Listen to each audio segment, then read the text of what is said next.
Jesus is here. My Jesus is here. And all things are possible. Our Jesus is here. நாம் நின்றோம். நம்முடைய கரங்களை பரிசுத்த வேதாகமத்தை எடுக்கலாம் சகோதரனே சகோதரி. மத்தேயு எழுதின சுவிசேஷம் 24ஆம் அதிகாரம் வசனங்கள் 15-16. மத்தேயு எழுதின சுவிசேஷம் 24ஆம் அதிகாரம் 15-16.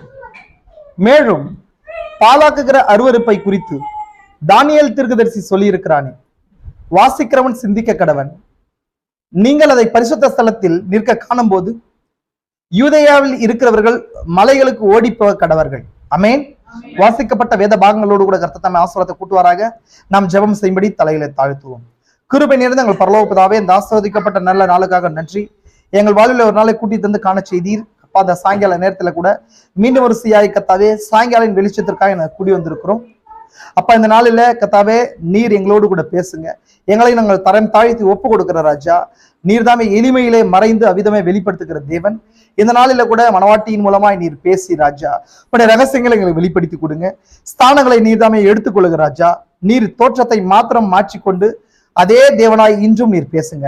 அப்பா, இந்த இடத்துல இருக்கிற எல்லா அவிசுவாசத்தின் பாகங்கள், பலவீனத்தின் ஆவிகள், சோர்வின் ஆவிகள், கனநித்திரையின் ஆவிகள் எல்லாவற்றையும் எடுத்து போடுங்க ராஜா. நீர் கத்தாவே நீர் முழுவதுமாய் கிரியை செய்யுங்க. இதை தடையா இருக்கிற எல்லா பாகங்களையும் எடுத்து போடுங்க. கேட்கிறவங்களை கத்தாவே நீர் தாமே பலப்படுத்துங்க. இயேசு கிறிஸ்துவின் பரிசுத்த நாமத்திலே ஆமென். நம்ம அப்படியே உட்காரலாம். கர்த்தராய் இயேசு கிறிஸ்துவின் பரிசுத்த நாமத்துக்கு மகிமை உண்டாகட்டும்.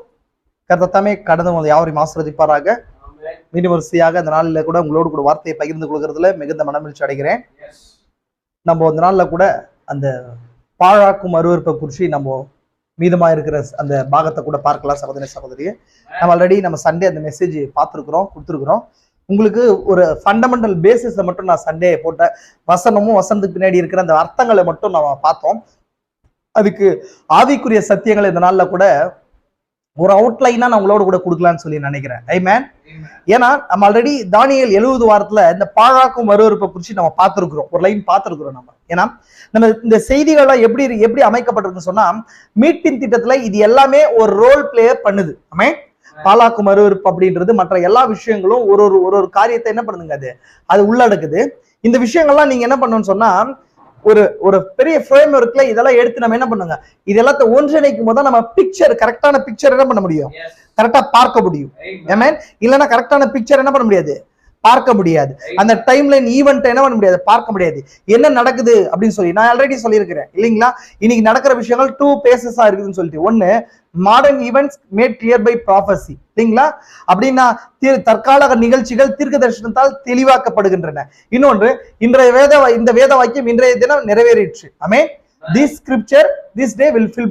அப்போ இந்த நாள்ல என்ன பண்ணுது, அதை நிறைவேற்றத்துக்குள்ள ஆயிருக்குதுன்னு சொல்லி 2 விஷயங்களை மனவாட்டி என்ன பண்றா, டெய்லி பாக்குறா இல்லைங்களா. இந்த காலத்துக்கு ஆவிக்குரிய ஆகாரம் இதெல்லாம் நம்ம 2 விஷயங்கள் இன்னைக்கு நடந்துட்டே இருக்குது. 2 காரியங்கள், right to left, left to right. அப்படின்னா தீர்க்க தரிசனத்து மூலமா நிகழ்ச்சிகள் தெளிவாக்கப்படுது. அதே வேளையில வேதத்தை வாசிக்கும் போது இந்த வேத வாக்கியம் நிகழ்ச்சி மூலமாவும் நம்ம பாக்குறோம். இன்னைக்கு என்ன நடக்குது அப்படின்றத பார்த்துட்டு வந்து வேத வாக்கியத்தை பாக்குறது, வேத வாக்கியத்தை படிச்சுட்டு இன்னைக்கு என்ன நடக்குது, நடக்க போகுதுன்றதையும் பாக்குது. ஒண்ணு ஃபியூச்சர்ல இருந்து பிரசன்ட் கொண்டு வருது, இன்னொன்னு பிரசன்ட்ல இருந்து ஃபியூச்சர் கொண்டு போகுது. புரியுதுங்களா உங்களுக்கு? 2 விஷயம் புரியுதுங்களா உங்களுக்கு? அப்ப எனவே எல்லா ஈவெண்ட்ஸை குறிச்சு நம்ம என்ன பண்றோம், பார்த்து கொண்டே வந்துட்டு இருக்கிறோம். அநேக frame work message, material message நம்ம பார்த்து கொண்டே வந்திருக்கிறோம் இல்லைங்களா. நம்ம அதுதான் இன்னைக்கு ரொம்ப மனவாட்டிக்கு ரொம்ப இம்பார்ட்டன்டான பாகமா இருக்கிறதுனால அந்த விஷயங்களை பார்த்து கொண்டே வந்துட்டு இருக்கிறோம் இல்லைங்களா. ஏன்னா நேரம் நமக்கு இன்னும் சமயம் அதிகமா இல்லாதபடிக்கு இருக்கிறதுனால நம்ம அதை பார்த்து கொண்டிருக்கிறோம். ராஜ்யங்கள்லாம் ஒன்றிணைந்து கொண்டிருக்குது. இன்னைக்கு பாருங்க, திரும்பவும் ஈரான் யுத்தம் ஈராக் யுத்தம் என்ன பண்ணுதுங்க, இஸ்ரேலுக்கு விரோதமா யுத்தத்துக்கு கை கோர்த்து இருக்குது.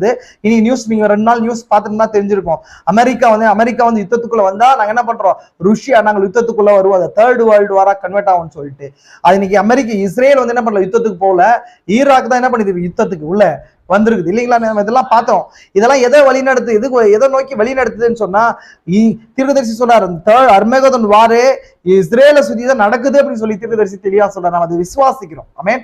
அது இன்னுமா எதனால நடக்குன்னு சொன்னா, இங்க இருக்கிற இந்த சூழ்நிலைகளால கிடையாது. இப்ப பாக்குற ஸ்டார்டிங் இந்த மத்த ஈரானாலேயே வராது. அது யார் மூலமா யாருனால வரப்போகுதுன்னு சொன்னா ரோமால வரும். நம்ம அதைதான் பாக்குறோம். அந்த ரோம் எதனால வரும்னு சொன்னா, இப்ப பாக்குற அந்த பாலாக்கு மறுப்பு, இந்த தேர்ட் வேர்ல்டு வார்க்கான அந்த மெயினான விஷயமே இதுதான். இந்த தேர்ட் வேர்ல்டு வார புரிஞ்சுக்கணும்னு சொன்னா, அந்த அர்மேகதோன் வார் 7th ட்ரம்பெட்டை புரிஞ்சுக்கணும்னு சொன்னா, அது எப்படி நடக்க போகுதுன்றத பாக்கணும்னு சொன்னா, இந்த பாலாக்கும் அருவருப்புன்றத குறிச்சு, அந்த மிஸ்ட்ரி பாலாக்கும் அருவருப்பை குறிச்ச ரகசியத்தை நம்ம புரிந்து கொண்டா மட்டும்தான், ப்ராஃபட்டிக் வியூல புரிஞ்சுக்கிட்டா மட்டும்தான் தேர்ட் வேர்ல்டு வார் எங்க பிளேஸ் ஆக போகுது, அதுக்கு முன்பதாக மனவாட்டி எப்படி போக போறான்றத குறிச்சு புரிஞ்சுக்கொள்ள முடியும். புரியுதுங்களா உங்களுக்கு?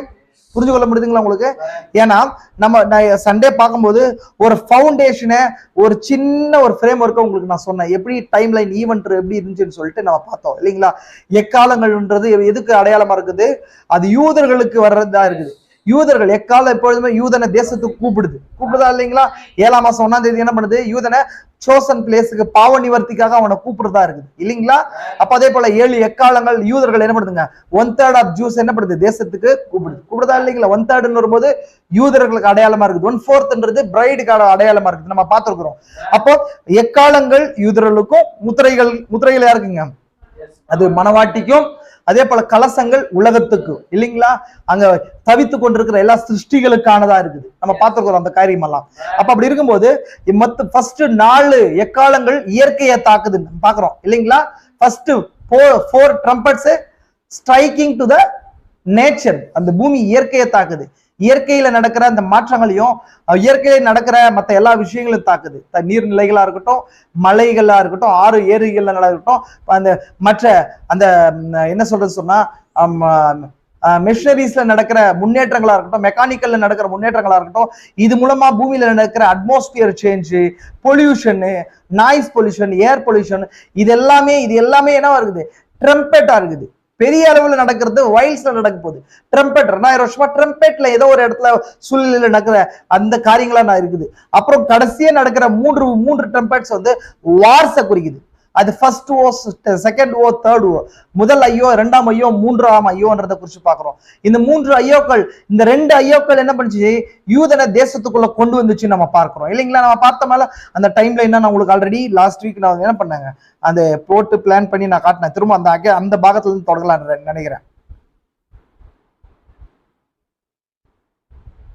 சரி, அது கிராஸ் ஆயிடுச்சு. நான் அப்புறம் காட்டுறேன். நான் லாஸ்ட் வீக் நான் அதை போட்டிருந்தேன். திரும்ப திரும்ப லாஸ்ட் உங்களுக்கு போட்டு காட்டுறேன் அந்த பாகத்தை. அது 1914 அது 5th ட்ரம்பெட் ஸ்டார்ட் ஆச்சு.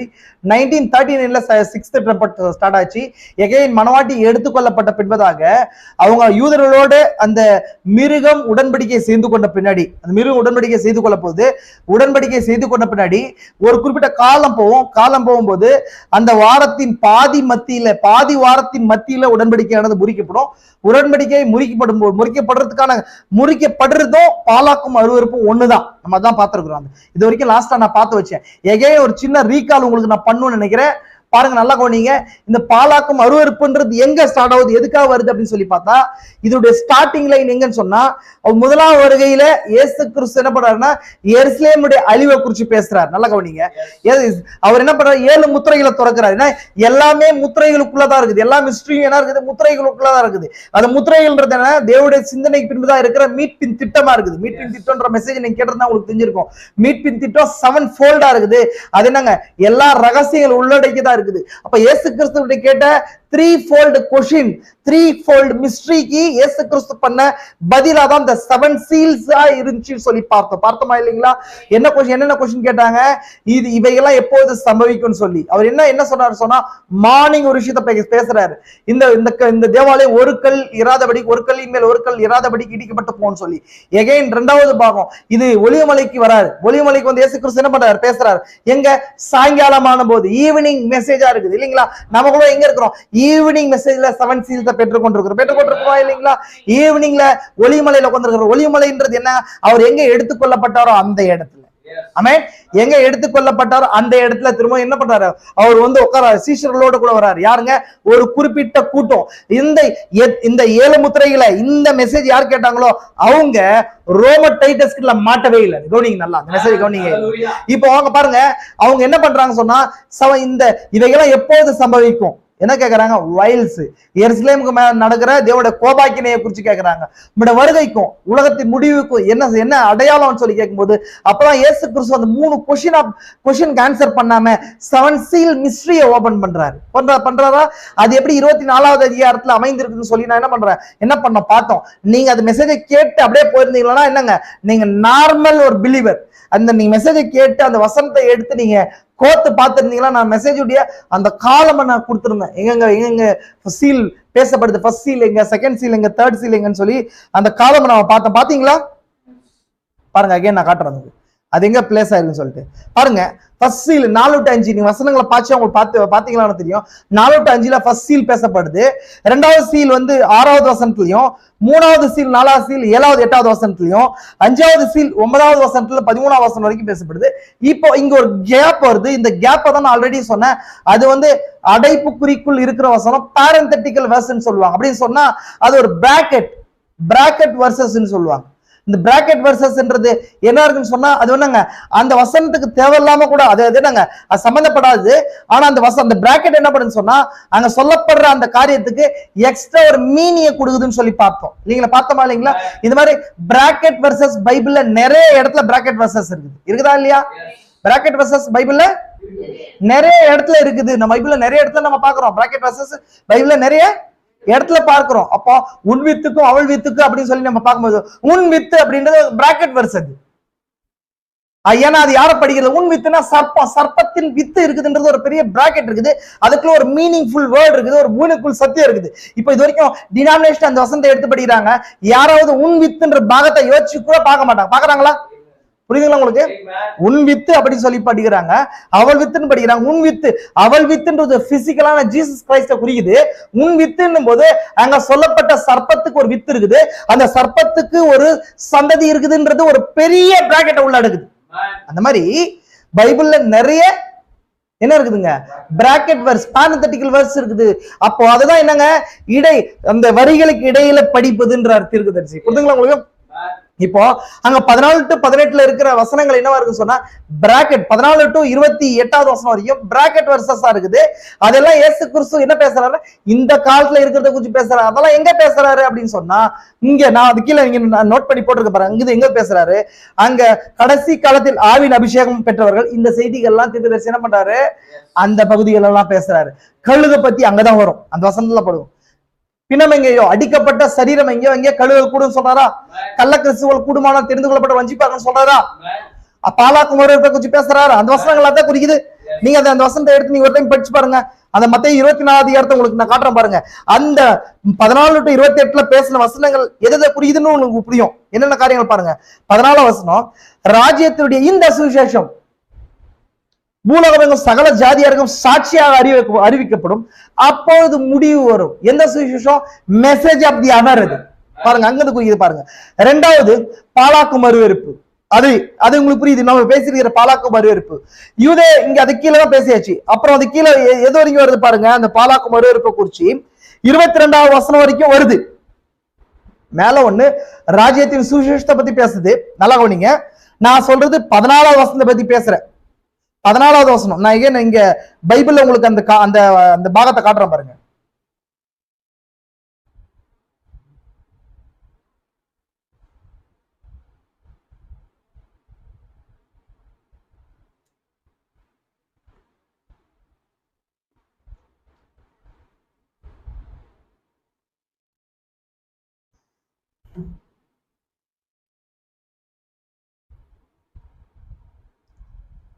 பாருங்க 14 நான் சொன்னேன், ராஜ்யத்தினுடைய இந்த சுவிசேஷம் பூலோகம் எங்கும் உள்ள சகல ஜாதிகளுக்கும் சாட்சியாய் பிரசங்கிக்கப்படும். இது இங்கன்னா அந்த பிராக்கெட் வாஸ் 5வது முத்திரை அங்க முடியுதுன்னு சொல்லி பார்த்தோமா இல்லைங்களா? பார்த்தோமா? புரியுதா இல்லைங்களா உங்களுக்கு?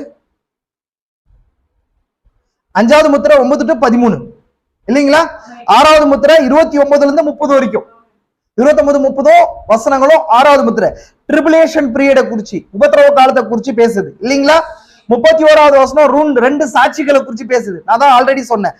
33வது வசனம் 7வது முத்திரைய குறிச்சு பேசுது.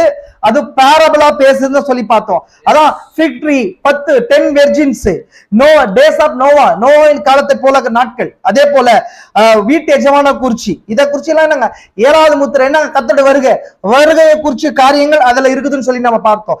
இப்ப இங்க இருக்கிற 14 to 28 வசனங்கள் எதுன்னு சொன்னா இந்த கடைசி நாள் நேரத்துல நடக்கிற விஷயங்களுக்கான எக்ஸ்பிளனேஷன் மீனிங் கொடுக்குது. நான் ஆல்ரெடி சொன்னேன். இப்ப கர்த்தருடைய வருகைன்றது 7வது முத்திரை. 7வது முத்திரை என்ன பண்ணாதுங்கன்னு சொன்னா இயேசு கிறிஸ்து அப்படியே விட்டுட்டாரு தீர்க்கதரிசி. ஆனா 14 to 18 நடக்கிற ஈவென்ட்ஸ் 7வது முத்திரையில நடக்கிற காரியங்களை சுட்டி காட்டுற அடையாளங்களா அமையுது அந்த இடத்துல. நல்லா பாருங்க, நான் தான் சொன்னேன் இங்க, அததான் இங்க எடுத்து நான் காட்டுறேன். ராஜ்யத்துடைய இந்த சுவிசேஷம் பூலோகமங்கள்ல சகல ஜாதிகளுக்கும் சாட்சியாய் பிரசங்கிக்கப்படும், அப்பொழுது முடிவு வரும். முடிவுன்றதுதான் என்ன பார்த்தோம், 7th seal. முடிவுதான் 7th seal. அது கீழே பாலாக்கும் வரவேற்பு. இந்த பாலாக்கும் வரவேற்பை குறிச்சு இருக்கிற வசனம் 14வது வசனத்துல இருந்து 22வது வசனம் வரைக்கும் இருக்குது. கரெக்டுங்களா? பாலாக்கும் வரவேற்பை குறிச்சுதான் இங்க சொல்லுது. பாலாக்கும் வரவேற்பை குறிச்சு தானியேல் தீர்க்கதரிசி சொல்லி இருக்கிறானே, வாசிக்கிறவன் சிந்திக்க கடவன். அப்போ பாலாக்கும் வரவேற்பை நீங்க பார்க்கும்போது ஓடி போங்கன்றார். ஓடி போகும்போது என்னென்னலாம் நடக்க போகுது, என்ன நடக்க போகுதுன்றதுதான் 22வது வசனம் வரைக்கும் இருக்குது. 2 பாயிண்ட். 1 ராஜ்யத்தின் சுவிசேஷம் பிரசங்கிக்கப்படுறது, 2வது பாலாக்கும் வரவேற்பை குறிச்சு பேசுற காரியம், 3வது பாகம் பாருங்க கிறிஸ்து அங்கே இருக்கிறார் இங்கே இருக்கிறார் அப்படின்ற பாகம். அதாவது கள்ள கிறிஸ்துகளை குறிச்சு இல்லைங்களா, கள்ள கிறிஸ்துகளை குறிச்சு மெசேஜ் தீர்க்கதரிசி எதை பேசுறாரு, கடைசி காலத்தில் ஆவியின் அபிஷேகம் பெற்றவர்கள் பேசினாரா இல்லைங்களா. அதெல்லாம் எந்த காலத்துல நடக்கிறது, இந்த காலத்துல. புரியுதா இல்லைங்களா? நான் அதனாலதான் சொன்னேன். அப்புறம் இதோ முன்னதாக அறிவித்திருக்கிறேன், ஆகையால் வனாந்திரத்தில் இருக்கிறார் என்று சொல்வார்களானால் புறப்படாதீர்கள். இதெல்லாமே கள்ள தீர்க்கதரிசிகளை குறிச்சு கடைசி நேரத்துல நடக்கிறத காரியங்கள் குறிச்சு பேசுது. கடைசியா பாருங்க 27 மின்னல் கிழக்கிலிருந்து தோன்றி மேற்கு வரைக்கும் பிரகாசிக்கிறது போல மனுஷகுமாரோட வருகை. அதுவும் பிராக்கெட்ல இருக்கிற வசனம். நான் சொன்ன விஷயம் புரியுதுங்களா உங்களுக்கு? பிராக்கெட்ல மனுஷகுமாரோட வருகை 7 சர்ச்சேஜ்ல மனுஷகுமாரோட வருகை எப்படி இருந்துச்சு நம்ம பார்த்தோம் ஆல்ரெடி. அது எப்படிங்க, மின்னல் கிழக்கிலிருந்து தோன்றி பவுலுடைய உபதேசத்துல தொடங்கி மார்டின் கொலம்போ லூத்தர் வெஸ்லி இல்லைங்களா, இரேனியஸ் இவங்க காலத்துல கிராஸ் பண்ணி பிரதர் பேனம் மேற்கு நோக்கி மனுஷகுமாரோட வருகை காணப்படுச்சா. அதான் 27வது வசனம் சொல்லுது. 28 கழுகின் காலம் ஒண்ணு இருக்குது. நம்ம இங்க பாக்குறோம் 28. தமிழ்ல அதுக்கான அர்த்தம் தவறா இருக்குது, இங்கிலீஷ்ல அது வேற ஒரு அர்த்தம் வேற இருக்குது பாருங்க இல்லைங்களா. ஃபார் வேறவர் த கேர்காஸ், கேர்காஸ்னா அடிக்கப்பட்ட மாம்சம் அர்த்தம். கேர்காஸ் சொன்ன என்ன அர்த்தங்க, அடிக்கப்பட்ட மாம்சம். Carcass is there will be eagles be gathering together. கழுகுகள் எங்கேயோ அங்க அடிக்கப்பட்ட மாம்சம் எங்கேயோ அங்க கழுகுகள் ஒன்னா கூடுன்னு அர்த்தம். புரியுதுங்களா உங்களுக்கு? அப்போ பிணம் கிடையாது. இந்த கழுகுகள் கூடுனா என்ன காலத்துல இது இருக்குதுன்னா கழுகின் காலம். நான் எதுக்கு சொன்னா லாஸ்ட் வீக் நான் சண்டே மெசேஜ் கொடுக்கும்போது 14 to 28 வசனங்களை நான் எக்ஸ்பிளைன் பண்ணல. இப்பதான் அந்த 14 to 28 இருக்கிறது என்னன்னு சொல்லி பேசுதுன்னு சொல்லி நான் சொல்றேன் இல்லைங்களா. 15 வசனத்துல இருந்து 15வது வசனம் எதை குறிச்சு என்ன எதை குறிச்சு பேசுன்னு சொன்னா இல்ல ராஜ்யத்தின் சுவிசேஷம் 1 இல்லைங்களா. அப்புறம் 16ல இருந்து 22 வரைக்கும் இருக்கிற காரியம் தான் பாலாக்கும் வரவேற்பை குறிச்சு பேசுது 2 பாகம். 3வது கள்ளக்கு கிறிஸ்துக்களை குறிச்சு பேசுது. அதுக்கப்புறம் 4வது பாகம் எதுங்க, மனுஷகுமாரோட வருகையை குறிச்சு பேசுது. 5வது பாகம் எதை குறிச்சு பேசுது, அந்த கழுகின் காலத்தை குறிச்சு. கழுகுகள் எதை குறிச்சு ஒண்ணு செய்யுது, மனுஷகுமாரன் என் மாம்சத்தை புசித்த ரத்தத்தை பானம் பண்ணுன்னு சொன்னார் இல்லையா. மனுஷகுமாரன் இன்னைக்கு வந்திருக்கிறார், அவரை புசிக்கிறதுக்காக. மனுஷகுமாரன் எப்படி வந்திருக்காரு, வார்த்தையா வந்திருக்கிறார். இதுதான் எதை குறிக்குதுன்னு சொன்னா 7வது முத்திரைக்கு மீனிங்க கொடுக்குது. புரிஞ்சா இல்லைங்களா? புரியுதுங்களா? இந்த பிராக்கெட் இல்லாம கூட இப்ப ஒரே வார்த்தையில சொல்றாரு, வெறும் நாளையாகிலும் பிதா தவிர யாரோ அறியார். முடிஞ்சிருச்சு. அது என்னங்க, அது பிராக்கெட்ல மீனிங் இல்லாத ஒரே லைன்ல முடிஞ்சிருச்சு வருகை குறிச்சு. இப்போ அந்த வருகை நேரத்தை குறிச்சு அந்த இந்த பிராக்கெட்டை எடுத்து நீங்க அதுக்குள்ள வச்சீங்கன்னா மட்டும்தான் என்ன பண்ண முடியுங்க, மீனிங் அர்த்தத்தை கொடுக்க முடியும். நான் ஆல்ரெடி சொன்னேன், கர்த்தர் வருகிறார், கர்த்தர் என்ன பண்றாரு, வரார் அப்படி சொல்லப்படுச்சு. வராருன்னு போது அங்க ஒரு பிராக்கெட் கொடுத்துருக்கு, எப்ப வருவார், எப்படி வருவார், அவர் வரும்போது எப்படி இருக்கும் இல்லைங்களா. முடிவுன்றது அவர் வரும்போது முடிவு 7th seal இல்லையா. எப்போ நடக்கும், இந்த ராஜ்யத்தின் சுவிசேஷம் அதான் இந்த மெசேஜ் ஆஃப் தி அவர் பிரசங்கிக்கப்படும், அப்ப முடிவு வரும் அவர் வருகை நேரம் இல்லைங்களா. பாலாக்கு மறுவெறுப்பு ஸ்தாபிக்கப்படுறது. அதுக்கு முன்னாடி அவர் வருவார். கள்ள கிறிஸ்துகள் எழும்புவாங்க, அப்பா வருவார். புரிஞ்சா இல்லைங்களா? மனுஷனோட வருகை கிழக்கில் மேற்கு நோக்கி வர்ற வரைக்கும் இருக்கும் அவருடைய வருகை. அப்போ அந்த வருகை இருக்கும்.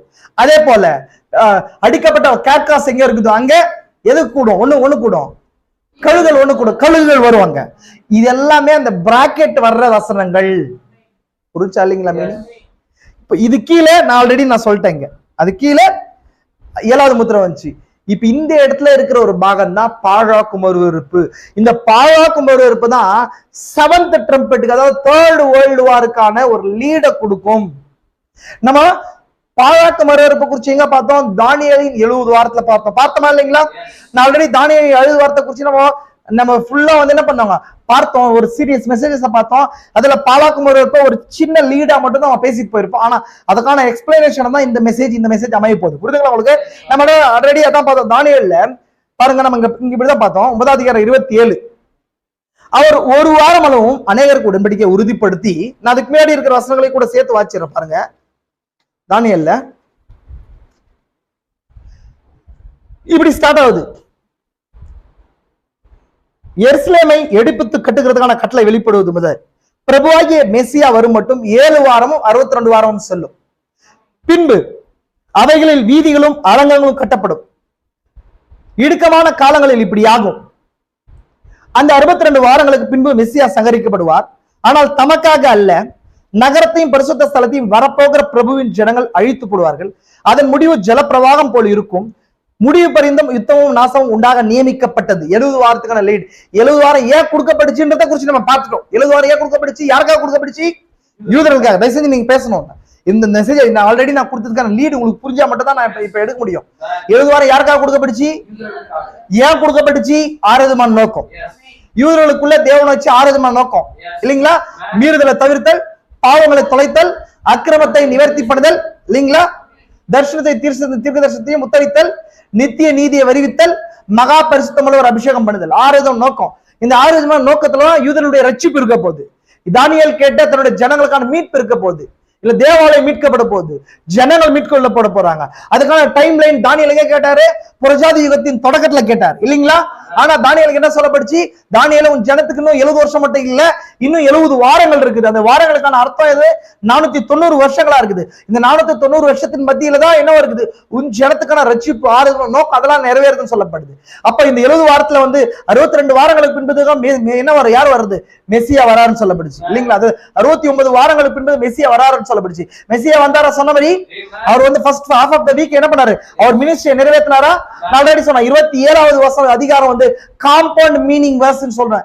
பாலாக்கு மறுவெறுப்பை குறிச்சு சொல்றது காம்பவுண்ட் மீனிங். இதான் தீர்க்கதரிசி சொல்றாரு பாருங்க. பாலாக்கு மறுவெறுப்பை குறிச்சு இருக்கிற வசனம் அது சாதாரண வசனம் கிடையாது. அது என்ன வசனம்னு சொன்ன நானு? Compound meaning. பாருங்க, இப்போ நான் தான் அது எடுக்கிற பாருங்க. தீர்க்கதரிசி compound meaning versus abomination setup. பாலாக்கும் அருவருப்பை குறிச்சு இருக்கிற வசனம் காம்பவுண்ட் மீனிங். காம்பவுண்ட் மீனிங்ன்றதுக்கான அர்த்தம் உங்களுக்கு தெரியுமா? ஒரே தீர்க்கதரிசனம் வெவ்வேறு இடத்துல பொருத்தப்படும்.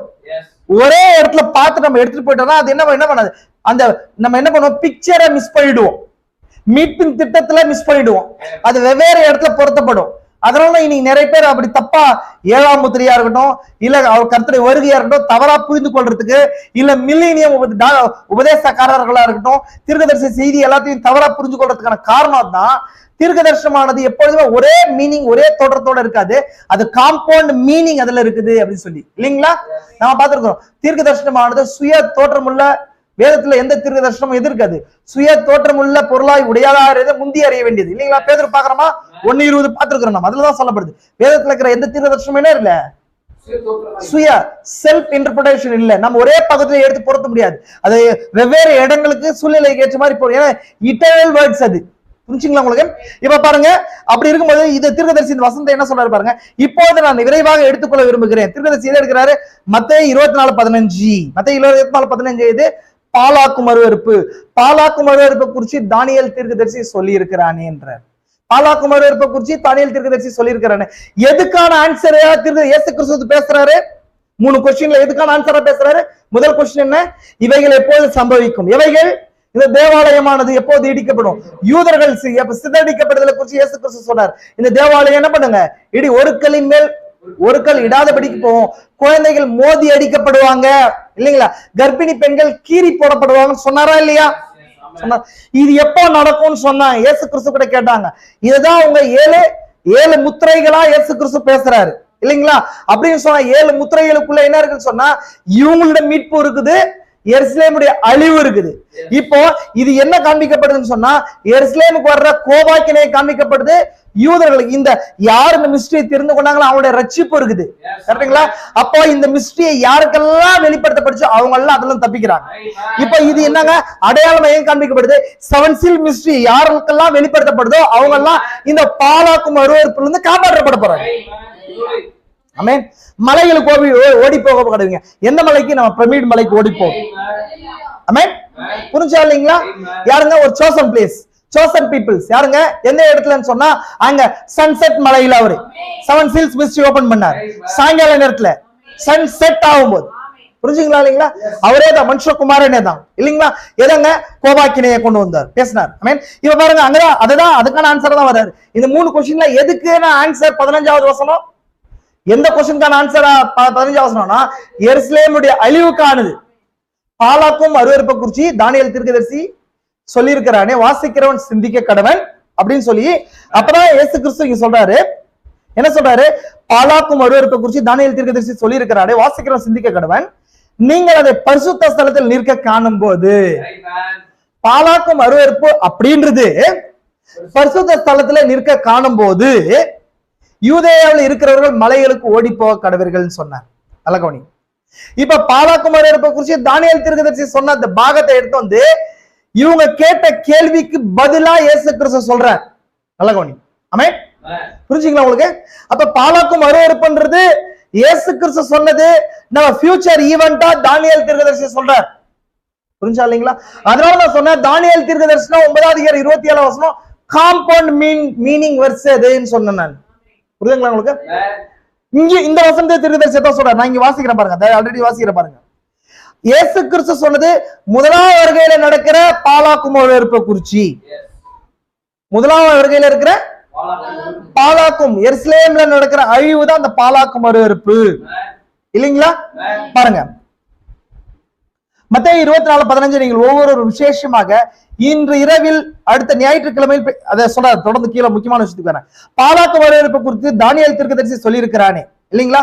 இது 456 ஆண்டுகளுக்கு முன்னால் உள்ளதாகும். தானியேல் தீர்க்கதரிசி வாசிக்கிறவன் சிந்திக்க கடவன். உங்களுடைய வேதாகமத்தில் பாருங்கள், அது வளை அடைப்பு குறிக்குள் எழுதப்பட்டுள்ளது. பிராக்கெட்டுக்குள்ள அந்த வசனம் போடப்பட்டிருக்குதுன்றார். வாசிக்கிறவன் சிந்திக்க கடவன் என்ற வாக்கியம் வளை அடைப்பு குறிக்குள் தான் ஆங்கில வேதாகமத்தில் குறிப்பிடப்பட்டுள்ளது. தமிழில் அவ்வாறு இல்லை, அது பிராக்கெட்ல இருக்குதான். நீங்க வாசிக்கிறவன் சிந்திக்க கடவன்ற அந்த பகுதி நான் இங்கிலீஷ்ல அது அப்படிதான் இருக்குது. நான் எடுத்து வச்சேன். நான் இங்கிலீஷ்ல பாருங்க, நான் அதை காட்டுறேன். 24:15 ஆமா, whoso readeth let him understand. அப்படிதான் இந்த பகுதி மட்டும் இங்கிலீஷ்ல பிராக்கெட்ல அதான் தீர்க்கதரிசி சொல்றாரு. அடைப்பு குறிக்குள் உள்ளதை பாருங்க. இப்பொழுது அவர் யூதரிடம் பேசிக் கொண்டிருக்கிறார். அவர் எங்க பேசுறாரா? யார்கிட்ட பேசிக்கிறாரா? யூதரிடம் பேசிக் கொண்டிருக்கிறார். இந்த ஆலயத்தை குறித்து என்ன, இது எப்பொழுது அடிக்கப்படும், எப்பொழுது திரும்ப கட்டப்படும், ஒரு கல்லின் மேல் ஒரு கல் இராதபடிக்கு ஆக்கப்படும், இதெல்லாம் எதுவரைக்கும் இருக்கும் என்ற விஷயங்கள் எல்லாம் அவர்கள் அறிய விரும்பினார்கள். இதுக்கான ஆன்சரா தான் அது இருக்குது.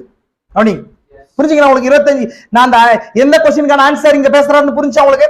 பாருங்க, பாலாக்கும் அருவருப்பை நிற்க காணும் போது தானியேல் பரிசுத்த ஸ்தலத்தை நின்றிருந்த போது இது நிறைவேறுதலை காணும் போதுதான் என்ன பேசுகிறோம் என்ன பேசுகிறோம் என்பதை பற்றி வாசிக்கிறவன் சிந்திக்க கடவன் என்று அவர் கூறினார்.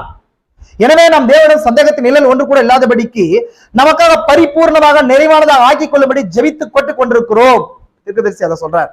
கரெக்டா தெளிவா இருக்கணும்னு சொல்லிட்டு பாருங்க. இது என்ன சொல்றாரு பாருங்க தீர்க்கதரிசி.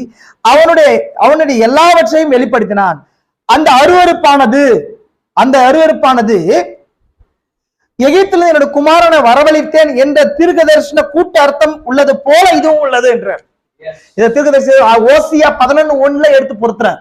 11 ஒண்ணுல எடுத்து பொறுத்துறாரு. என்ன பொறுத்துறாரு அப்படின்னா, இது எகிப்திலே குமாரனை வரவழைத்தேன்ற வேத வாக்கியம் எப்படி டுவெல் மீனிங் இருக்குதோ அந்த மாதிரி பாலாக்குமார் இருப்பு கூட டுவெல் மீனிங் இருக்குதுன்றார். புரியுதுங்களா இல்லைங்களா? இந்த இந்த இந்த யாவற்றை அந்த அருவருப்பானது எகிப்திலிருந்து எதுங்க? Abomination setup. ஆமென். இதோட நிறுத்திக்கோங்க. பாருங்க, புரிஞ்சுங்களா? அப்போ நல்லா கவனிங்க. இந்த வசனத்தை, இந்த பாலாக்கும் அருவருப்புன்ற அந்த பாகத்தை மட்டும் தீர்க்கதரிசி எப்படி ஒப்பிடுறாரு, எதுக்கு ஒப்பிடுறாருன்னா, அந்த காம்பவுண்ட் மீனிங் இருக்குதுன்றாரு. அதான் இரட்டை அர்த்தம் உடையதுன்றார். அது எதுக்கு எடுத்து ஒப்பிட்டு சொல்றாரு?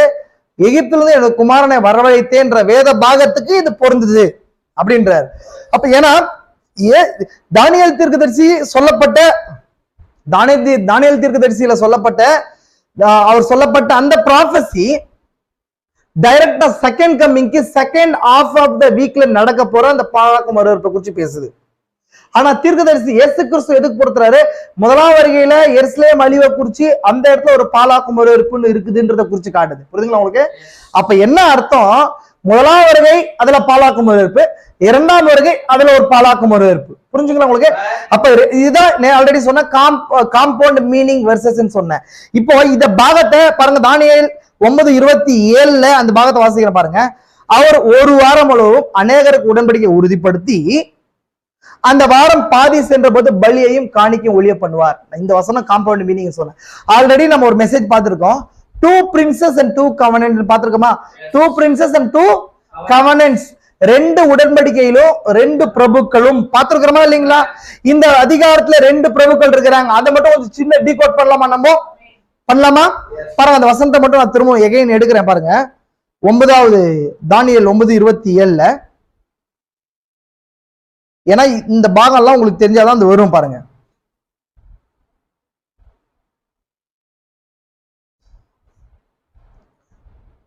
இது எப்படி இருக்கு பாருங்க. பிளேஸ், இந்த வசனத்துடைய பிளேஸ்மெண்ட் எப்படி இருக்கு பாருங்க. நீ அறிந்து உணர்ந்து கொள்ள வேண்டியது என்னவென்றால், எருசலேமை திரும்ப எடுப்பித்து கட்டுக்கிறதுக்கான கட்டளை வெளிப்படுவது முதல் அப்படின்னா அந்த டிகிரி ரைஸ் ஆகுது. டிகிரினா அரசாணை. எருசலேமை திரும்ப எடுப்பிக்கிறது கட்டுறதுக்கான அரசாணை வெளிப்படுறது முதல். அது எங்க வெளிப்படுச்சுன்னு சொல்றாரு? பிசி, பிஃபோர் கிரைஸ்ட், 445 பிசில நம்ம 70 வாரம் மெசேஜ்ல பார்த்தோம். 445 கிறிஸ்து பிறப்புக்கு 445 வருஷத்துக்கு முன்னாடி அது வெளியாயிடுச்சு. அங்கிருந்து 70வது வாரத்துடைய தொடக்கம் அதுதான். ஆமென். அப்ப அந்த 70 வாரங்கள் அப்படின்னா 70 வாரங்கள் 7 into 7 49 490 இயர்ஸ் யூதர்களுக்கு கொடுக்கப்பட்டது, ரட்சிப்பு கொடுக்கப்பட்ட நேரம். எருசலேம் திரும்ப எடுப்பித்து கட்டுகிறதுக்கான கட்டளை வெளிப்படுவதல் பிரபுவாகிய மேசியா வரும் மட்டும் 7 வாரமும் 62 வாரம் செல்லும். 7 வாரம் 67 பிளஸ் 62 சேர்ந்து 69. 62 into 7 69 into 7 சேரும்போது 483 வருடங்கள். அது கிறிஸ்து சிலுவைக்கு வர்றதுக்கு இல்ல, யோர்தான் வர்றதுக்கான நேரமா அது இருக்குது. ஆமென்.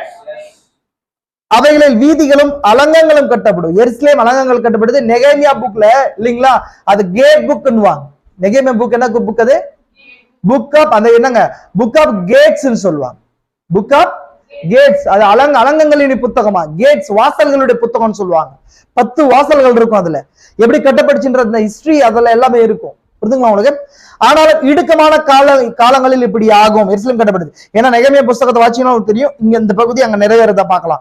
அந்த 62 வாரங்களுக்கு பின்பு 7 வாரம் முடிஞ்சு அந்த 62க்கு பின்னாடி மெசியா சங்கரிக்கப்படுவார்னா கிறிஸ்து சங்கரிக்கப்படுவார். இதை படிச்ச நிறைய பேர் தான் எப்படி புரிஞ்சுவாங்கன்னா 69 முடிஞ்ச உடனே என்ற தப்பு. அது மீனிங் கரெக்ட் கிடையாது. பின்பு அப்படின்னு சொல்லி எப்பன்னு சொல்ல வரல. பின்பு ஒரு 3 வருஷம் கழிச்சு அப்படின்னா மெசியா சங்கரிக்கப்படுவார் அப்படின்னு சொல்றது எங்கன்னா உடனே கிடையாது. பின்புனே ஆஃப்டர், அதுக்கப்புறம் ஒரு half of the week கிறிஸ்து மினிஸ்ட்ரி பண்றார். இதான் அர்த்தம். நான் சொல்றது ப்ராஃபட்டிக் தீர்க்க தரிசன பார்வையிலிருந்து சொல்றேன். தீர்க்க சொன்ன லைன் சொல்றேன்.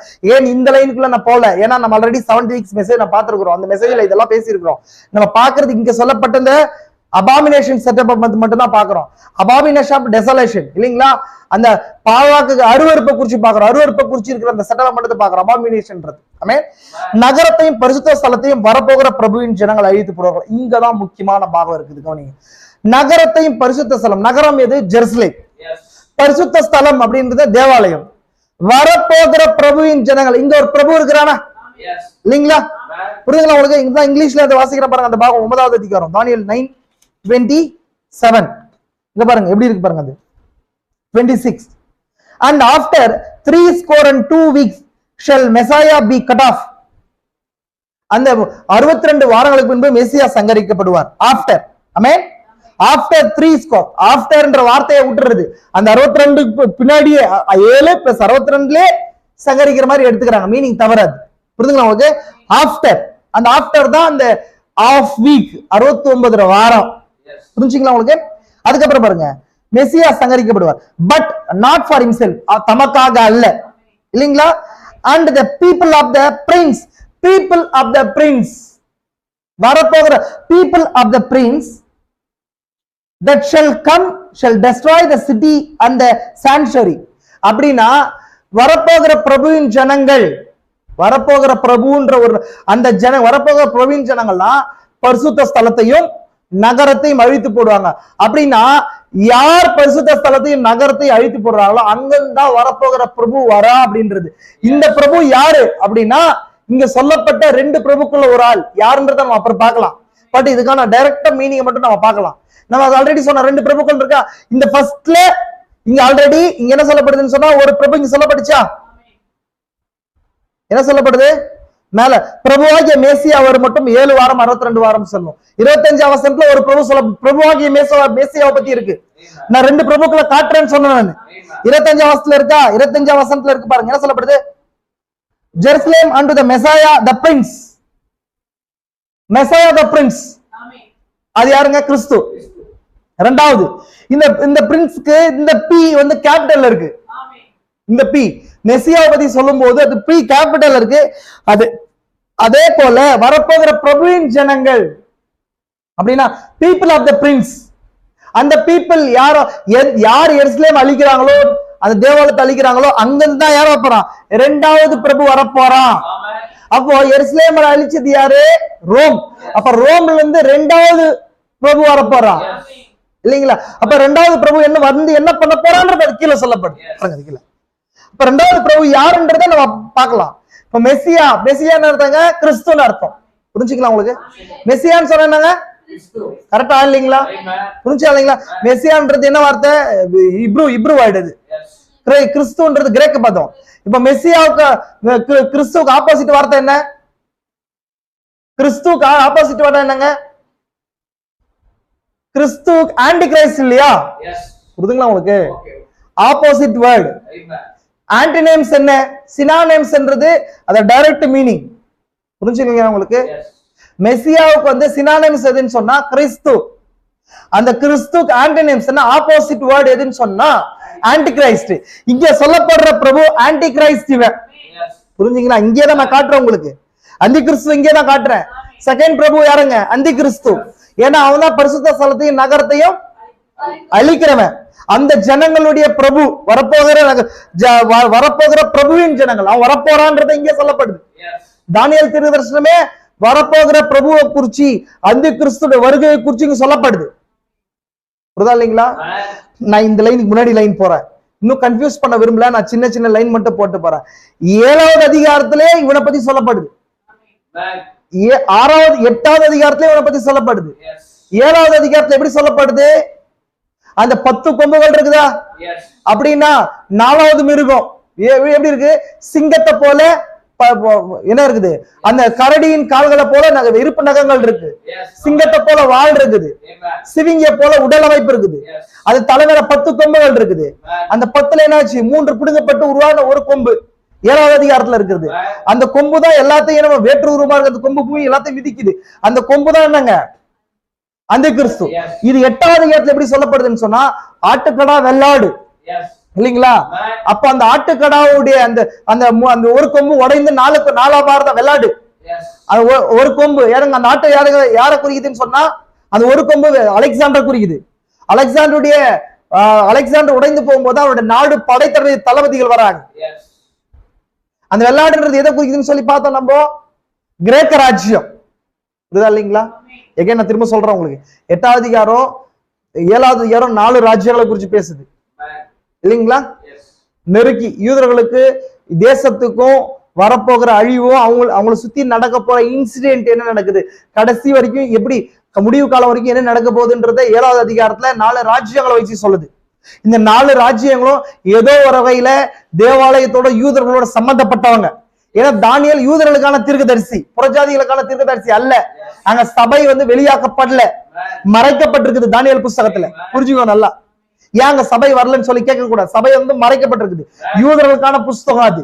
இப்போ யூதர்களுக்காக தான் தானியேல் நிக்கிறார், திறப்புல நின்று தேவன்கிட்ட கேட்கிறார்.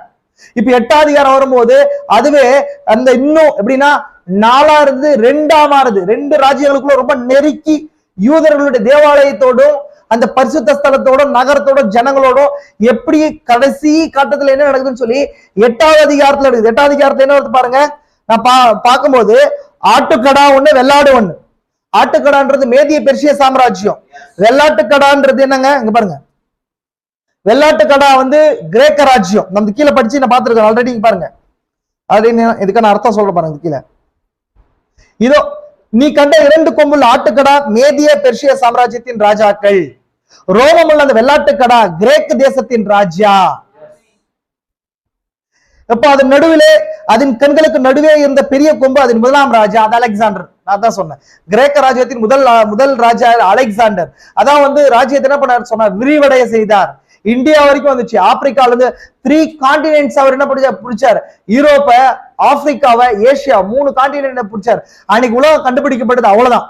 அவளையும் எல்லாத்தையும் பிடிச்சார் அவரு. அப்போ அந்த கொம்பு உடைக்கப்பட்டு 4 கொம்புகளா வந்துச்சு. அப்படின்னா அந்த வல்லமை 4ஆ பிரிஞ்சிச்சு. அலெக்சாண்டருடைய நாடு படைத்தளபதிகளுக்கு பிரிஞ்சு அது செலிகாஸ், நிகடர், டாலமி, லெசிமேக்கஸ், கெசாண்டர் அப்படின்னு சொல்லி 4 தளபதிகளுக்கு பிரிஞ்சு. இதுல 4 கொம்புகள்ல ஒரு கொம்புல தான் அந்தி கிறிஸ்து வரப்போறான்னு சொல்லப்பட்டுச்சு. ஏன்னா அந்த ஒண்ணுலதான் ரோம் சாம்ராஜ்யம் வெளியே வந்துச்சு. புரிஞ்சா இல்லைங்களா? அதுல இருந்து ஒண்ணுலதான் எதோ வந்துச்சுங்க, ரோம சாம்ராஜ்யம் வெளியே வந்துச்சு. அப்ப அந்த 2ல 1 தான் என்ன வருது, எப்படி நீங்க வாட்சிங்களா தான் சொல்லப்படுது பாருங்க. அது கீழ வசனம் பாருங்க. அந்த 4 கொம்புகள் எழுப்பினது என்னவென்றால், அந்த ஜாதியிலே 4 ராஜாக்கள் எழும்பும், ஆனாலும் அவனுக்கு இருந்த வல்லமை அவளுக்கு இராது. அலெக்சாண்டருக்கு இருந்த பவர் அவளுக்கு இல்ல. அவருடைய ராஜ்யத்தின் கடைசி காலத்துல வென்றால் பாதவருடைய பாதகம் நிறைவேறும் போது மூர்க்கமுகமும் சூதான பேச்சு உள்ள சாமர்த்தியம் உள்ள ராஜா எழும்புவான். அந்த 4 ராஜாக்களுடைய கடைசியில ஒரு கொம்பு, அது என்னங்க, காலத்தை தாண்டி நிக்கிற ஆன்டி கிரைஸ்ட குறிக்குது.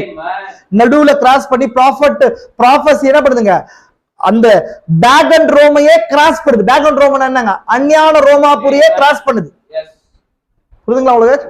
ஏன்னா அஞ்ஞான ரோமாபுரி இருந்து போப்பின் ரோமாபுரி வருது. போப்பின் ரோமாபுரி இருந்தா அந்தி கிறிஸ்து வரான். புரியுதுங்களா உங்களுக்கு? எங்க வருது, இந்த காலத்துக்கு டச் ஆகுது அது, அந்த சின்ன கொம்புன்றது. இது நடுவுல எல்லாத்தையும் என்ன பண்ணுது, ப்ராஃபஸி என்னதுங்க, ஸ்குவீஸ் பண்ணி உள்ள அழுத்தி சொல்லுது பாருங்க. ஆனா அவரோட வல்லமை பெருங்கும், ஆனால் சுய பலத்தினால் அல்ல. இதெல்லாம் முடிச்சுட்டு பாருங்க என்ன சொல்லுது பாருங்க. இந்த சின்ன கொம்பை தான் நம்ம என்ன பண்றோம், அந்த வரப்போகிற பிரபுன்னு சொல்லி 9வது அதிகாரத்துல பாக்குறோம். பார்த்தோமா இல்லைங்களா? நம்ம அந்த கடைசி வசனம் தான் பார்த்துட்டு இருக்கிறோம். இங்க எப்படி பாலகமறு வருதுன்றதை குறிச்சு, அது வரப்போகிற பிரபுவின் ஜனங்கள் அழித்து போடுவார்கள்.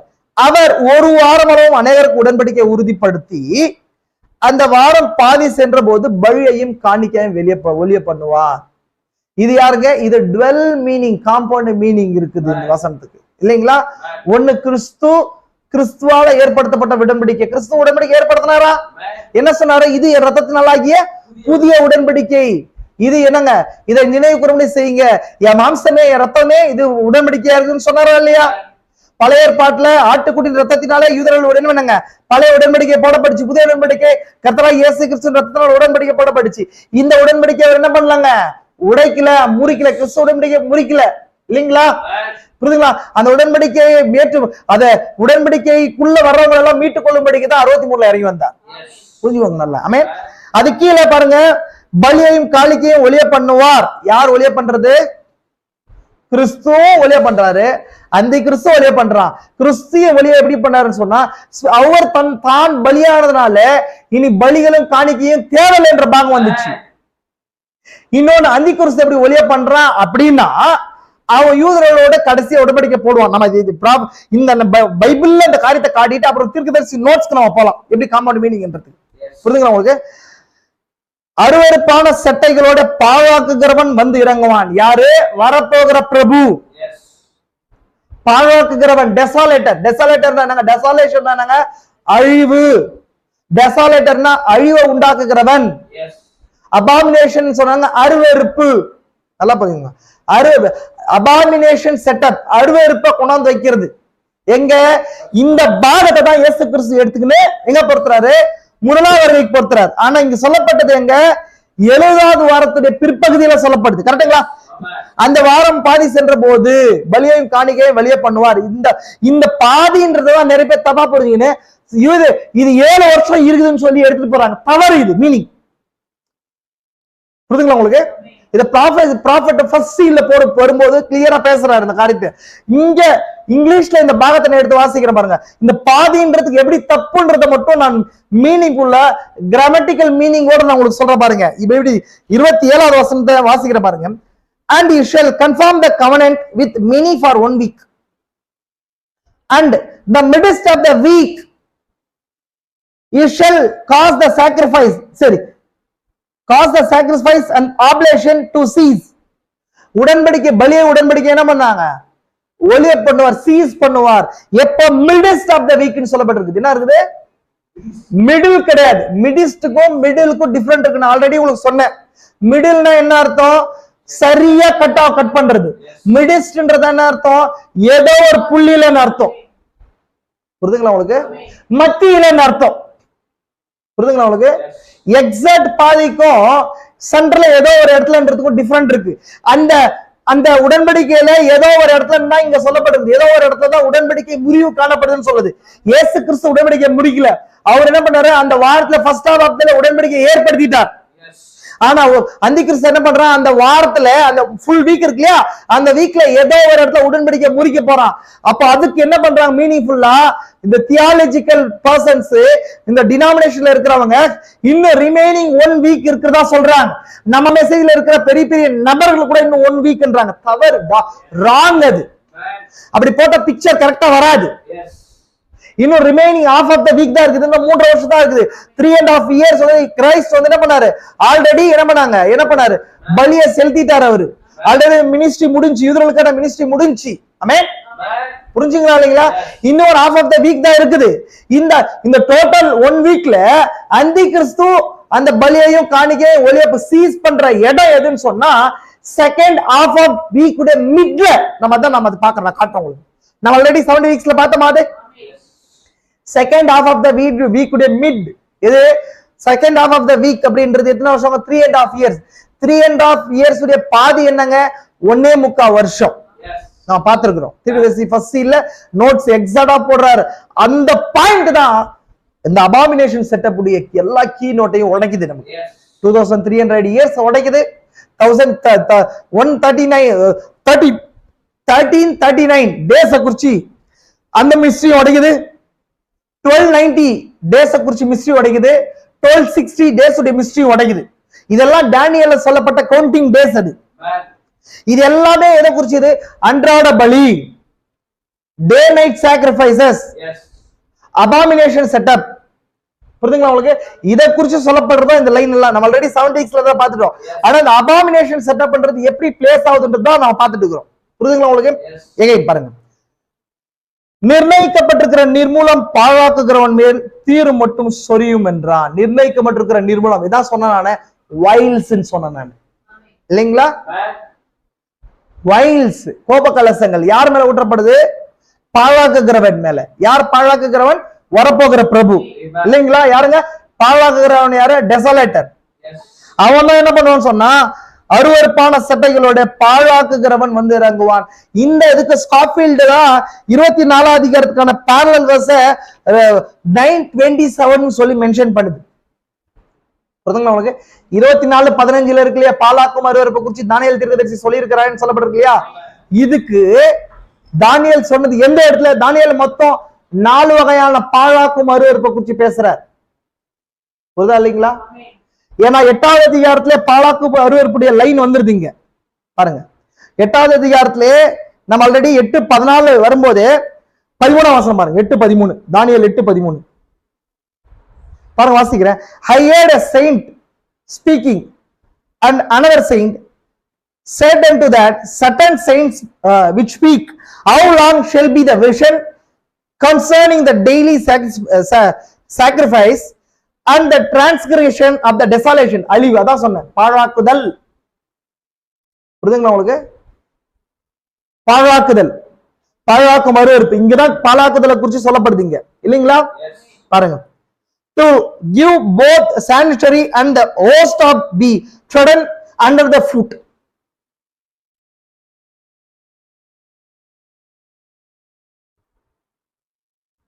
பாழ்கடிப்பை உண்டாக்கும் பாதகம், பாழ்கடிப்பை உண்டாக்கும் பாதகத்தை குறித்தும் பரிசுத்த ஸ்தலம் சேனையும் மிதிப்பட ஒப்பு கொடுக்கப்படுவதையும் குறித்து உண்டான தரிசனம் எது வரைக்கும் என்று கேட்டேன். ஏன்னா அந்த சின்ன கொம்பு இந்த வேலையை செய்யும் சொல்லி மேல வசனங்கள் சொல்லுது. புரியுதுங்களா உங்களுக்கு? நம்ம சண்டே அந்த லைன் ஆல்ரெடி காட்டினேன், நான் உங்களுக்கு காட்டினேன். என்ன சொல்ல பாருங்க, 11ஆம் வசனம் தான் இதுங்க. அந்த சின்ன கொம்பு, அவைகளில் சின்னதாக ஒரு கொம்பு புறப்பட்டு தெற்குக்கும் கிழக்குக்கும் சிங்காரண தேசத்துக்கும் நேராக பெரிதாயிற்று. நம்ம பார்த்தோம். அந்த சின்ன கொம்பு தான் என்ன பண்ணுது, சேனுடைய அதிபதி பரியந்தம், சேனுடைய அதிபதி மெசியா இல்லைங்களா, உயர்த்தி அவரிடத்துல அன்றாட பலி, அன்றாட பலி எதுங்க, day to day, day night sacrifice, யூதர்களுக்கான பலி. இது என்னங்க, நிறைய சபைகள், ஒரு சில அட்வென்டிஸ்ட் சர்ச்ல இது எப்படி சொல்லுன்னு சொன்னா, இது பரலோக ஆசரிப்பு கூடாரத்துல நடக்கிற காரியம்னு சொல்லி சொல்றாங்க. அது ராங் இன்டர்பிரேஷன். இந்த 2000 டேஸ் வந்து ப்ராஃபஸி வந்து 2000 இயர்ஸா சொல்றாங்க. அது ராங், கரெக்ட் கிடையாது. இது டே நைட் சாக்ரிஃபைசஸ். இது டேஸ், வெறும் நாட்கள் தான். இந்த தீர்க்கதரிசன நாட்கள், தீர்க்கதரிசன வருஷங்கள் கிடையாது, வெறும் நாட்கள் மட்டும் தான் இது. புரியுதுங்களா உங்களுக்கு? நான் அதை ஒரு நாள்ல உங்களுக்கு நான் சொல்றேன். அவரிடத்துல அன்றாட பலியை நீக்கிற்று. எது? சின்ன கொம்பு. சின்ன கொம்பு யாரு? அந்தி கிறிஸ்து. அந்தி கிறிஸ்து எங்கங்க? அவர் பரிசுத்த ஸ்தலத்துல. எது? எருசலேம்ல, தேவாலயத்துல. நான் ஆல்ரெடி சொன்னேன், தானியேல் காலத்துல பரிசுத்த ஸ்தலம் இல்லாம இருந்துச்சு. எகைன் பரிசுத்த ஸ்தலம் ஸ்தாபிக்கப்படும் போது, இயேசு கிறிஸ்து காலத்துல பரிசுத்தம் ஸ்தாபிக்கப்பட்டுச்சு. ஸ்தாபிக்கப்படும் போது இயேசு கிறிஸ்து காலத்துல பரிசுத்தம் அழிக்கப்பட்டுச்சு. அழிக்கப்பட்டது சின்ன கொம்புனால அல்ல. அப்போ அங்க சொல்லப்பட்ட இந்த அந்த பாவம், அந்த ப்ராபசி 8வது அதிகாரத்துல நிறைவேறல. 8வது அதிகாரத்தை குறித்து சொல்ல. புரிஞ்சா இல்லைங்களா? புரிஞ்சுங்களா உங்களுக்கு? அப்ப எகைன் திரும்பவும் நடக்க போற 27வது அதிகாரத்துல ஒரு காரியம் இருக்கு. 27வது வசனத்துல 9:27 வந்து அங்க பாழ்கடிப்பை உண்டாக்குகிறவன் யாருங்க? அந்த 2ஆம் பிரபு, வரப்போகிற பிரபு. அந்த பிரபு தான் யாரு? டெசலேட்டரா இருக்கிறான், பாழ்கடிப்பை உண்டாக்குகிறவனா இருக்கிறான், சின்ன கொம்பா இருக்கிறான். அவன் வரும்போது தான் திரும்ப என்ன ஸ்தாபிக்கப்பட போகுது, என்ன இருக்க போகுதுன்னு சொன்னா, அன்றாட பலி இருக்க போது, பரிசுத்த ஸ்தலம் இருக்க போகுது. ஏன்னா இயேசு கிறிஸ்து காலத்துல பரிசுத்த ஸ்தலம் இருந்துச்சு, பரிசுத்த ஸ்தலத்தை அழிச்சாங்க. ஆனா சின்ன கொம்புனால நடக்காது, சின்ன கொம்பின் ஜனங்களால நடந்துச்சு. வரப்போகிற பிரபுவின் ஜனங்களால நடந்துச்சு. யாரு வரப்போகிற பிரபு? அந்தி கிறிஸ்து. அவனோட ஜனங்கள் யாரு? ரோம். ரோம்ல இருந்து அந்தி கிறிஸ்து வரப்போறான்றது. அந்த பேகன் ரோம், பேகன்னா அந்நியான ரோமாபுரி, ராஜ்யங்கள், ராஜாக்கள் இருந்த ரோமாபுரி. நாம் பார்த்தோம், தீர்க்கதரிசி அதான் சொல்ற. என்னங்க அது? என்னங்க, சாவுக்கு ஏதுவான காயம் இருந்துச்சு. அந்த மிருகம், எதை மிருகம்? 4ஆம் மிருகம் சாவுக்கு ஏதுவான காயம் அடைஞ்சிச்சு இல்லைங்களா? அது சாவுக்கு ஏதுவான காயம் சொஸ்தமாக்கப்பட்டது. அது எப்படி சொஸ்தமாக்கப்பட்டுச்சு? பேகன் ரோமா, பாப்பல் ரோமா தன்னை புதுப்பித்துக் கொண்டது. அந்த பாப்பல் ரோமா புரிய வரும்போது அதுல வர்ற அந்த கடைசி அந்த கொம்பு தான் அந்த கடைசி வரப்போகிற பிரபு. ஆமென். இங்க அதான் அன்றாட பலியை நீக்கிற்று, அவருடைய பரிசுத்த ஸ்தானம் தள்ளு உண்டது. பாதகத்தின் நிமித்தம் அன்றாட பலியோடு கூட சேனையும் ஒப்பு கொடுக்கப்பட்டது. நம்ம தான் சொன்னேன், கடைசியா அந்த 3 வருஷத்துல ஆஃப் ஆஃப் த வீக்ல, அந்த ஆஃப் ஆஃப் வீக் முன்னாடி அக்ரிமெண்ட் போடப்படுது, பேட் போடப்படுது இல்லைங்களா, டிடி போடப்படுது, வருதுங்களா இல்லைங்களா? அந்த அந்த செகண்ட் ஆஃப் ஆஃப் த வீக்ல என்ன பண்ணுது, அந்த டிடி என்ன பண்ண போகுது, ப்ரோக் ஆக போகுது இல்லைங்களா? எங்க கரெக்டா 1.25 வருஷத்துல என்னங்க 1.25 வருஷத்துல 630 டேஸ்ல ப்ராஃபெட் சொல்றாரு. நான் சொன்ன நோட்ஸ் கிடையாது, அக்கார்டிங் டு ப்ராஃபெட் நோட்ஸ் வார்த்தையில இருந்து சொல்றேன். நான் என்னுடைய சொந்த அர்த்தத்துல ஃபர்ஸ்ட் சீல்ல சொல்றார் ப்ராஃபெட். 365 385 வரைக்கும் இந்த லைன் எல்லாம் நான் பேசுற விஷயங்கள்லாம் காணப்படுது. அந்த பாதி இதுலதான் அந்தி கிறிஸ்து என்ன பண்ண போறான், பிரேக் பண்ண போறான், உடைக்க போறான், உடன்படிக்கை முறிவு காணப்படுது. புரிஞ்சா இல்லைங்களா? இப்ப இதுக்கான அர்த்தம் தான் இங்க. அவன் பால் கடிப்பை உண்டாக்கும் பாதகம். எது பால் கடிப்புன்றத பாலாக்குகிறவன், அபாமினேஷன். அருவருப்பு இல்லைங்களா?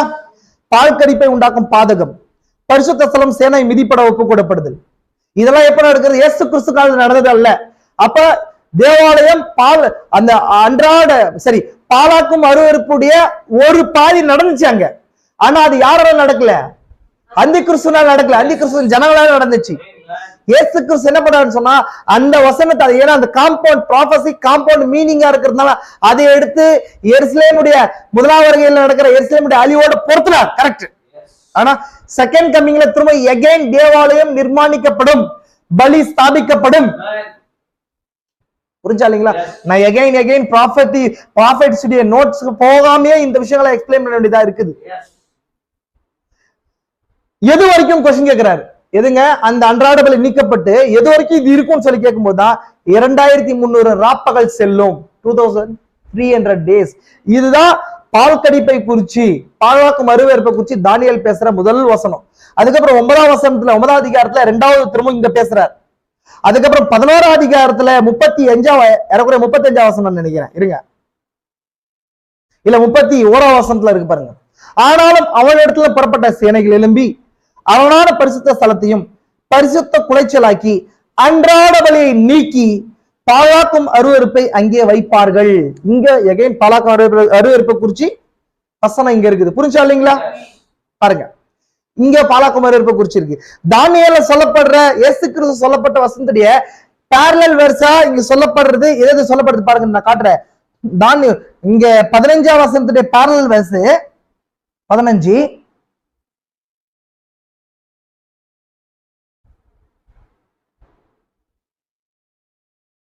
பாருங்க, தானியேல் 9:27. தானியேல் 9:27 பார்த்தோமா இல்லைங்களா? அந்த அழிவை பாலாக்குகிறவன் வந்து இறங்குவான் 9:27.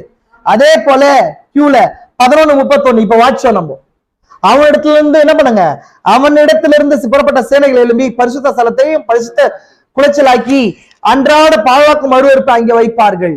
அது ஒரு பாகம். மூணாவது பாகம் பாருங்க, 12:11. எகைன் நான் சண்டே அது வாட்சி காட்டினேன். 12:11 லாஸ்ட். அன்றாட பலி நீக்கப்பட்டு பாலாக்கும் அருவருப்பு ஸ்தாபிக்கப்படும் காலம் முதல், அதுவும் எண்ட் டைம்ல நடக்கிறது. ஏன்னா இங்க சொல்லப்படுச்சு, தானியேலே நீ போகலாம், இது முடிவு காலம் வரைக்கும் இருக்கும். இயேசு கிறிஸ்து காலம் முடிவு காலம் கிடையாது. எகைன் திரும்ப இந்த செகண்ட் கம்மிங் வரும்போதுதான், மூன்றாவது செகண்ட் கம்மிங் வரும்போது தான் என்னங்க, இங்க இயேசு கிறிஸ்து வந்ததுல அடுத்தது அது இயேசு கிறிஸ்து வந்ததுக்கு அப்புறம் வர்ற வருகை, செகண்ட் கம்மிங்ல வர்ற அந்த பாகத்தை குறிச்சுதான் சொல்லப்படுதுங்க.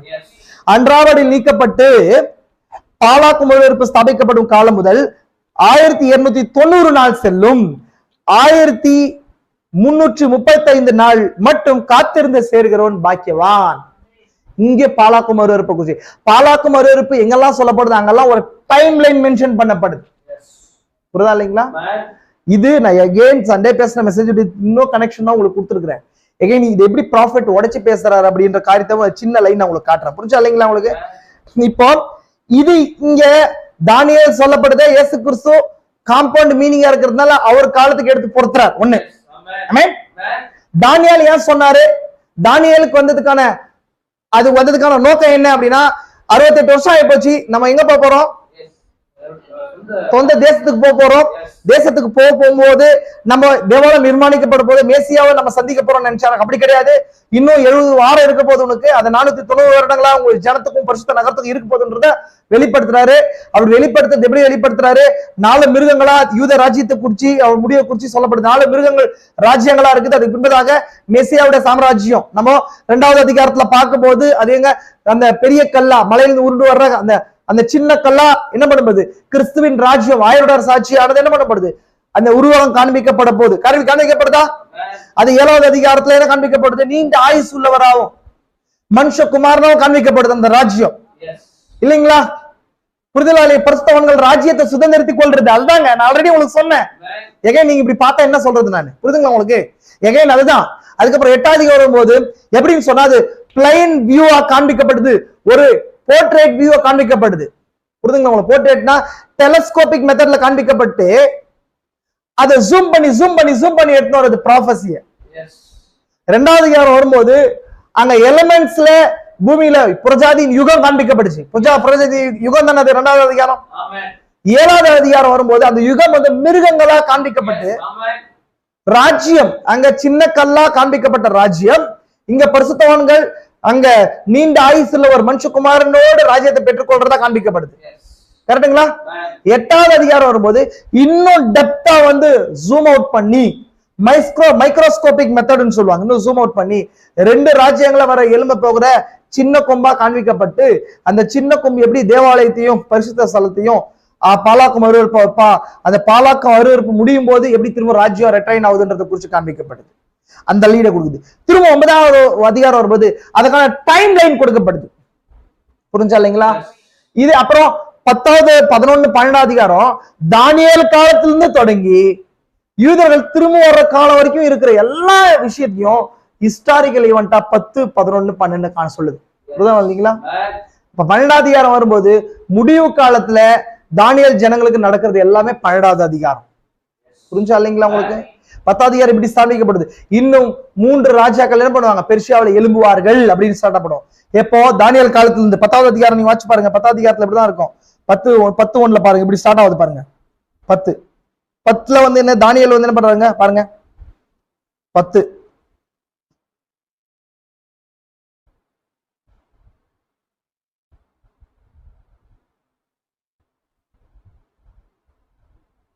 பாருங்க. 10வது அதிகாரம் 11 12 3 ஒரே அர்த்தம் தான் ஆல்ரெடி நம்ம பார்த்திருக்கிறோம். இப்பொழுது நான் மெய்யான செய்தியை உனக்கு அறிவிப்பேன். யார் சொன்னது? யார் சொல்றான்னு சொன்னா காபிரியேல் தூதன். யார் சொன்னது? தானியேல் சொன்னது. எது வரைக்கும்? எங்க முடிவு காலம் வரைக்கும் நடக்க போறது எல்லாத்தையும் ஊருக்கு சொல்றது இது. ஏன்னா 10வது அதிகாரத்துடைய லாஸ்ட்ல சொல்லப்படுது பாருங்க, கோபத்தின் முடிவு காலத்துல நடக்கிறது எல்லாத்தையும் உங்களுக்கு நான் என்ன பண்றேன், உங்களுக்கு அறிவிக்க போகிறேன்றார். இங்க பாருங்க என்ன சொல்லப்படுது பாருங்க.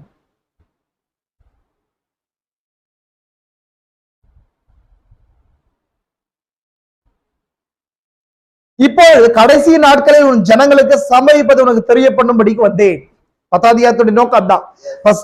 7 8 9 இதெல்லாம் அதோட தொடர்ச்சி தான். எஸ்பெஷலி 10வது அதிகாரத்தை ஒரு லாங் ஈவெண்டா என்ன நடக்க போகுதுன்னு சொல்லி ஒரு பெஞ்சா புக் மாதிரி யூதர்களுக்கு என்னென்னலாம் நடக்க போகுது ஹிஸ்டாரிக்கலின்றதெல்லாம் இங்க சொல்லப்பட்டுச்சு. நான் இங்க இதுக்கான லைன் தான் இது 14. கடைசி நாட்களில் உன் ஜனங்களுக்கு சம்பவிப்பதை உனக்கு தெரிய பண்ணும்படிக்கு வந்தேன். இந்த தர்ஷனம் நிறைவேற இன்னும் நாள் செல்லும் சொல்லப்பட்டுச்சா? இத இங்க 11வது அதிகாரம் சொல்லப்படுது பாருங்க. இன்னும் 3 ராஜாக்கள் பெர்சியாவில் எழும்புவார்கள். அதன் பின்பு 4ஆம் ராஜாவை இருப்பவன் எல்லாரிலும் மகா ஐஸ்வர்ய சம்பந்தனாகி தன் ஐஸ்வர்யத்தினால் பலம் கொண்டு கிரேக்க ராஜ்யத்துக்கு விரோதமாய் சகலரையும் எழுப்பி விடுவான்.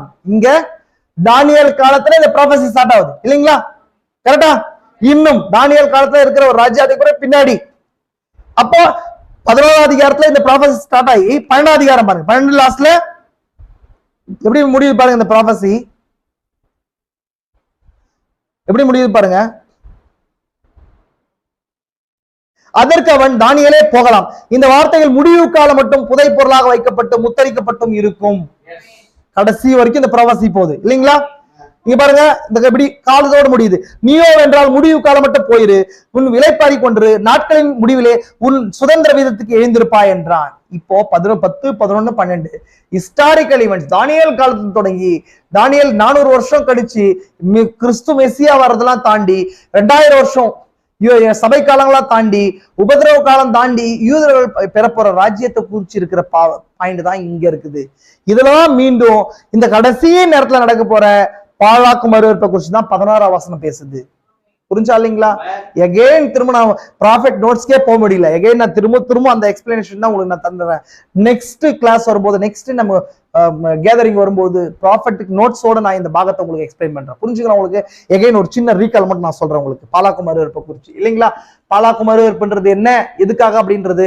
ஏன்னா அதுதான் 3rd வேர்ல்டு வார்க்கான மெயின் லீடை கொடுக்குன்னு சொன்னேன். ஏன்னா பாலாக்கும் அருவருப்பு யூதர்கள் திரும்பவும் தேவாலயத்தை என்ன பண்ண போறாங்க, ஸ்தாபிக்கப்பட போறாங்க. நான் அதான் சொன்னேன் லாஸ்ட் வீக் சண்டே சொல்லும் போது.